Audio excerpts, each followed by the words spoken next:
Como anda a comunhão do evangélico atualmente? Este é o tema que nós vamos conversar hoje no Comunhão Entrevista.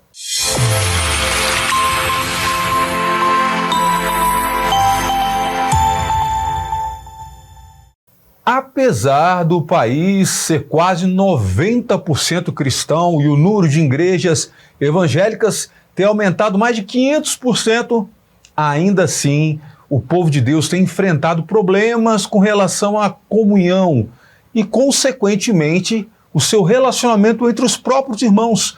Vivemos numa cultura de cancelamento, confusão às vezes nas redes sociais. Bom, para falar um pouquinho desse assunto, nós trouxemos aqui hoje no Comunhão Entrevista uma pessoa que vai nos ajudar muito a esclarecer sobre essas questões. Jorge Nishimura. Jorge Nishimura recentemente assumiu a presidência do Conselho Municipal da Família em Pompeia, São Paulo. Ele também, atualmente, ele preside o Instituto de Desenvolvimento Familiar Checo Nishimura. Também é membro do Conselho Curador da Fundação Shunji Nishimura de Tecnologia. Ele também foi cofundador da Universidade da Família e presidiu a instituição por 31 anos. Também presidiu os conselhos de administração e holding do Grupo Jacto por 20 anos, tendo liderado a implementação da governança corporativa. Seja muito bem-vindo ao Comunhão Entrevista. Obrigado, é um prazer estar com você aí, trocarmos alguma ideia relacionadas às coisas atuais, né? Vou começar logo direto. Assim, a gente tem visto que, infelizmente, nós estamos vivendo numa cultura de cancelamento, né, no país. Muitas brigas entre familiares, desrespeito às leis, aos valores, temos visto isso muito. E qual que é o papel do cristão nessa situação, nesse momento? Eu acho que os cristãos fazem parte da nossa sociedade, não é? Dentro da nossa sociedade temos pessoas de diferentes áreas, diferentes idades e regiões, não é? Então, acho que é muito importante a gente pensar o seguinte, não é?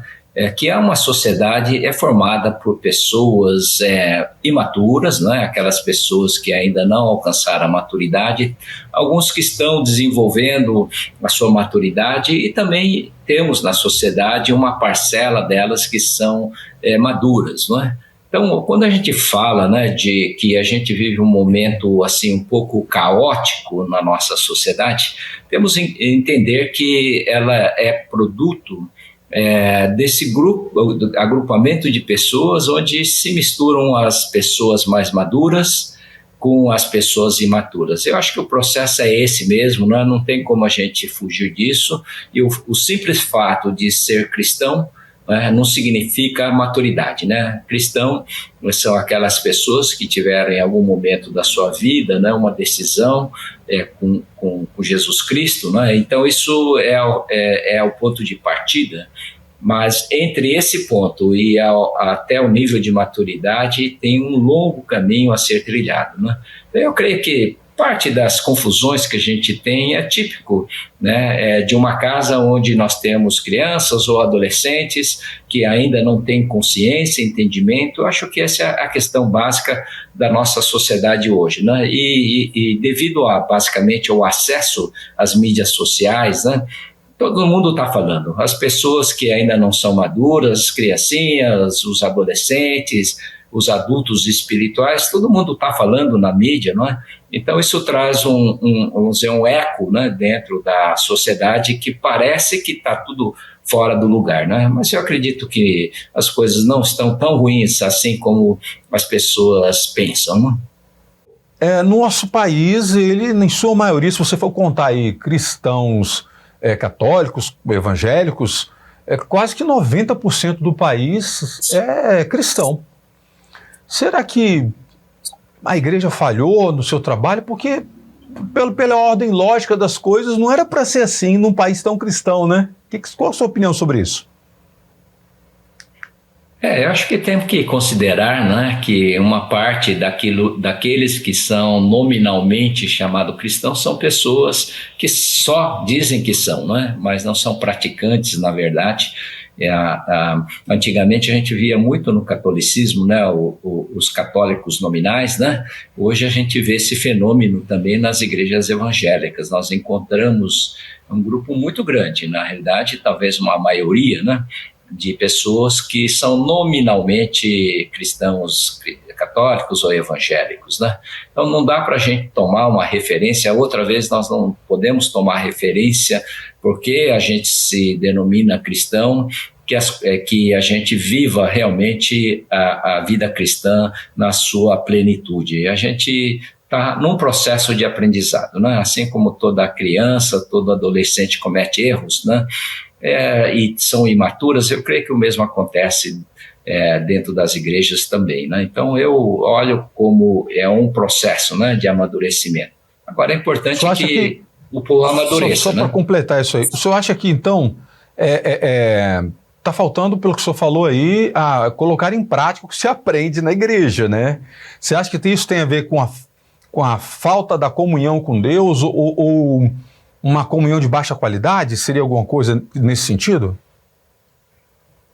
Eu acho que o processo, como é que a gente amadurece, né? A gente amadurece através do conhecimento da palavra, né? Primeiro nós precisamos conhecer a palavra, né? E ter um ambiente onde que a gente pode viver os princípios e mandamentos de Deus. O fato de conhecer é necessário, mas a vida cristã vai realmente refletir na sociedade, em casa, à medida que nós praticamos aquilo que nós entendemos como os princípios e mandamentos de Deus, né? Então, eu acho que esse é o processo que talvez estejamos falhando um pouquinho.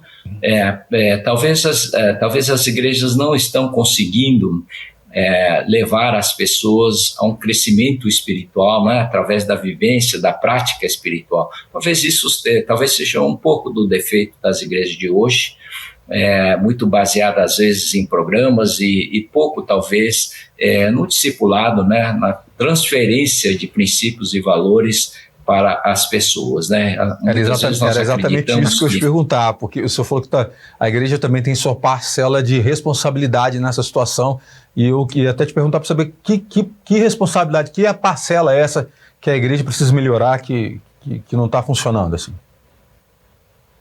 O que você já está dizendo, né? Que nós vivemos numa sociedade onde que temos uma maioria de pessoas cristãs, mas que a gente não vê refletido na sociedade essa fé, né? O cristianismo não tem sido vivenciado à altura, não é? Para que a gente possa sentir na sociedade de que as coisas, nós estamos vivendo realmente uma sociedade vivendo os princípios e os valores cristãos, né? Então, acho que é mais ou menos nessa linha, né? Ok. O senhor falou no início do nosso bate-papo sobre a questão da influência, quem sabe, aí do celular, das redes sociais, dos aplicativos. O senhor acha que um pouco desses cancelamentos, desses conflitos que tem a vida, inclusive entre os próprios irmãos, tem uma ligação com as redes sociais? Acho que nós estamos dando instrumentos, né, recursos para as pessoas que ainda não estão devidamente maduras, né, ou preparadas para usá-las, né? Então, de repente, nós estamos dando, por exemplo, um carro muito potente, né, para uma pessoa que ainda não sabe dirigir, né? Então, acho que os recursos, as mídias que estão disponíveis, está relacionada um pouco com as pessoas não estarem devidamente maduras para fazer uso delas, mas estão fazendo uso delas, né? Porque elas estão disponíveis. Então, acho que esse é um cuidado a pensar, né? Hoje, por exemplo, existem já estudos dizendo que o acesso excessivo, basicamente, à tela, né, às telinhas, seja celular, computador, televisão, elas têm causado um dano no coeficiente de inteligência das nossas crianças, né? Então, eu acho que tudo isso é um aprendizado ainda. Nós vamos ter que tomar muito cuidado, né, para poder dar acesso, né, e disponibilidade de certos recursos para as pessoas que ainda não estão preparadas, especialmente nós estamos falando das crianças e dos adolescentes, né? Então, são coisas para a gente refletir. Vamos ter que aprender, porque a tecnologia chegou, não tem como a gente pensar que ela não vai estar aí, ela já está, né? E nós vamos ter que aprender a lidar com isso à medida que a gente vai descobrindo as consequências, né? Especialmente as consequências maléficas dela. O senhor falou em consequências maléficas. O senhor acha que às vezes falta um pouco de bom senso aí de alguns irmãos, alguns membros da igreja naquilo que está postando?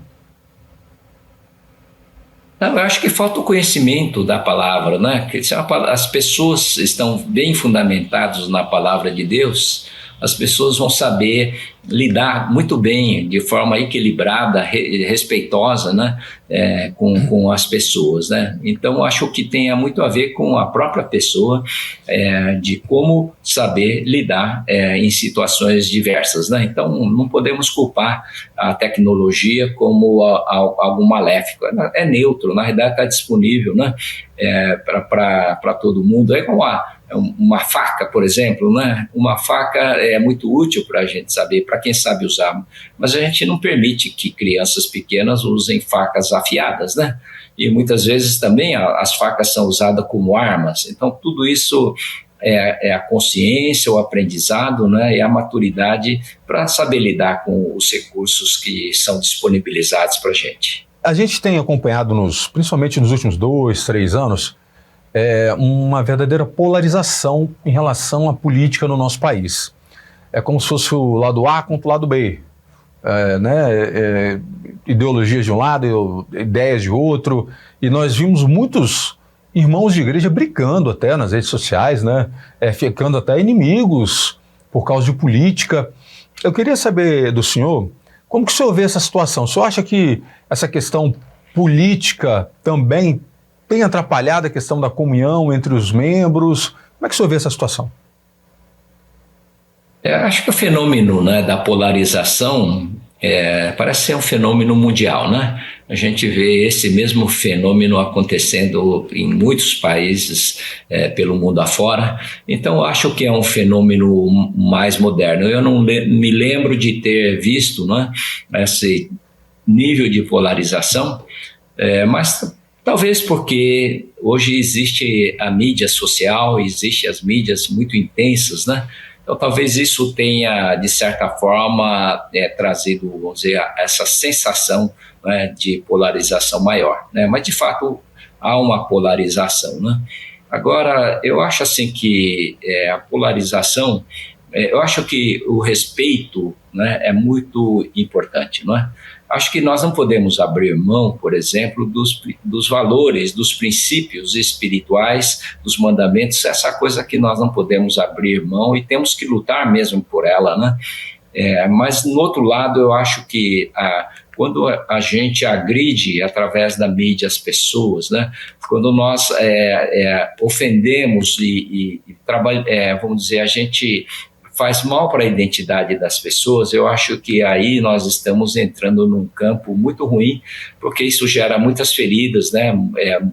E toda vez que a palavra de Deus diz a palavra dura suscita a ira, né? Quando nós levamos as pessoas a ficar irado porque nós agredimos essas pessoas, isso não é um bom caminho, né? Isso não é algo assim da palavra de Deus. Eu acho que nós não temos o direito de ofender a identidade das pessoas. Nós podemos, com certeza, dialogar, conversar e discordar, né, dos pensamentos, das ideias, mas nós não podemos, na realidade, ferir as pessoas, a identidade das pessoas.